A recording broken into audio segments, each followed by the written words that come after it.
वक्रतुंडं महाकाय सूर्यकोटि समप्रभं निर्विघ्नं कुरु मे देव सर्वकार्येषु सर्वदा।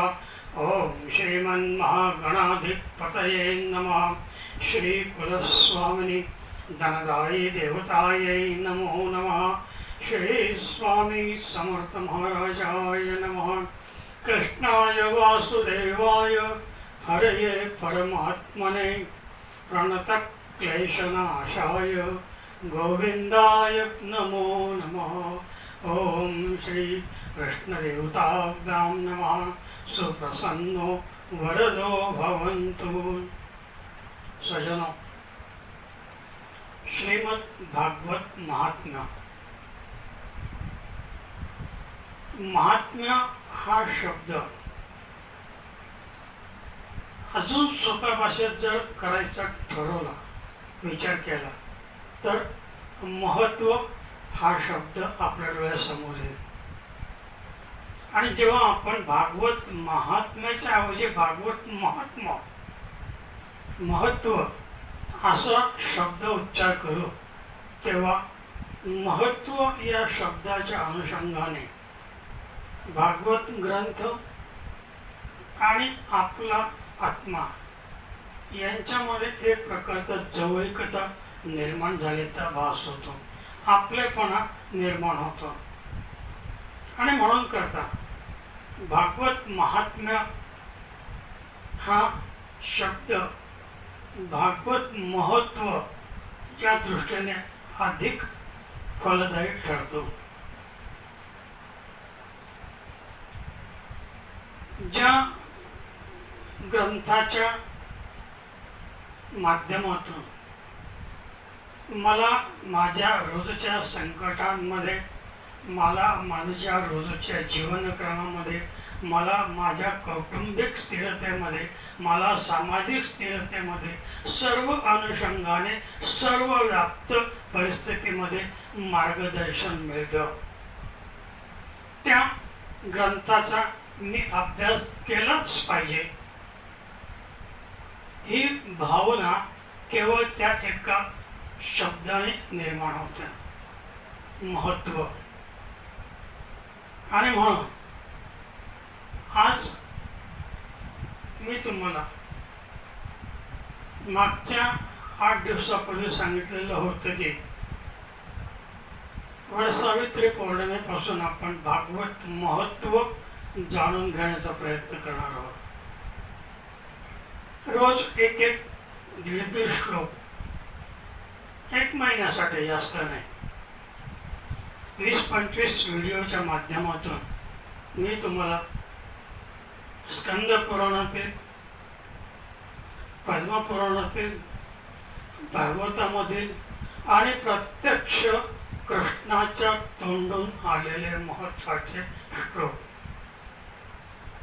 या श्लोकांच्या अनुषंगाने त्याचं मार्गदर्शन, त्याचा भाव, त्याचा भावार्थ आणि जीवनाला कशा पद्धतीने ते मार्गदर्शित होऊ शकेल हे सांगण्याचा मी प्रयत्न करणार आहे. आणि त्या अनुषंगाने काही वेळा एखाद्या श्लोकाचा विपर्यास देखील करणं गरजेचं पडेल.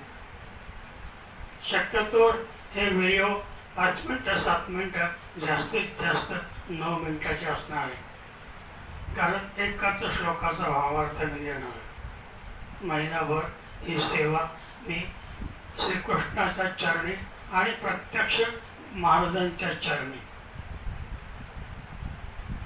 कारण स्वामी महाराज हे नारायणाचाच अवतार आहे आणि त्या स्वामींच्या चरणावरती सेवा रुजू करणार आहे. जेव्हा त्यांची इच्छा होईल तेव्हा ते भागवत जसं होईल त्यावेळेस पुढचा विचार तेव्हा करू, पण आधी महत्त्व समजून घेणं गरजेचं आहे.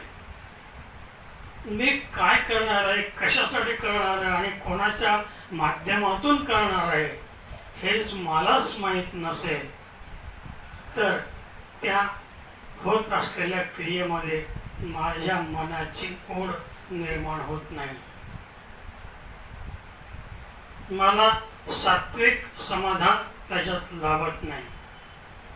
पण जर मी हे का करतो आहे आणि केल्याने माझं काय फळ मिळणार आहे, माझा काय फायदा होणार आहे, हे जर मला माहीत असेल तर मी मन लावून ते काम करतो. आणि म्हणून असं या भागवत महत्त्वाचं, भागवत ग्रंथाचं महत्त्व समजून घेत असताना एक एक श्लोक निवडक 25-30 श्लोक त्याच्यात स्कंदपुराणातील काही असतील, पद्मपुराणातले काही आहेत, काही प्रत्यक्ष श्रीकृष्णाच्या तोंडून आलेले आहेत, काही नारद पुराणाच्या माध्यमातून नारदाच्या अनुषंगाने हे कार्यही पुढे सरकलेलं आहे. आणि म्हणून अशा सर्व बाजूने जेवढं होईल तेवढं, जेवढं शक्य होईल तेवढं, जेवढी महाराज बुद्धी देतील तेवढं, आणि त्या अनुषंगाने आपण हे महत्त्व समजून घेण्याचा प्रयत्न करणार आहोत. उद्याची वटसावित्री पौर्णिमा आहे आणि या वटसावित्री पौर्णिमेच्या सुरुवातीच्या पहिल्या प्रहरात सगळीकडे वडाची पूजा असते. अक्षय वडाचं झाड आणि त्या अक्षय वडाच्या झाडाखाली प्रत्यक्ष स्वामी महाराज अक्कलकोट स्थित झालेले आहेत. आणि म्हणून नारायणाचा अवतार असलेले प्रत्यक्ष परब्रह्मस्वरूप अक्कलकोट महाराज स्वामी समर्थ महाराज ज्या वडाच्या झाडाखाली स्थिर आहे आणि त्याच वडाची पूजा करून उद्यापासून आपण या कार्याला सुरुवात करणार आहोत. तरी महाराज आपल्याला योग्य ते यश देतील आणि आपलं कार्य निर्विघ्नपणे ते पार पडून घेतील. श्री स्वामी समर्थ महाराज, श्री गुरुदेव.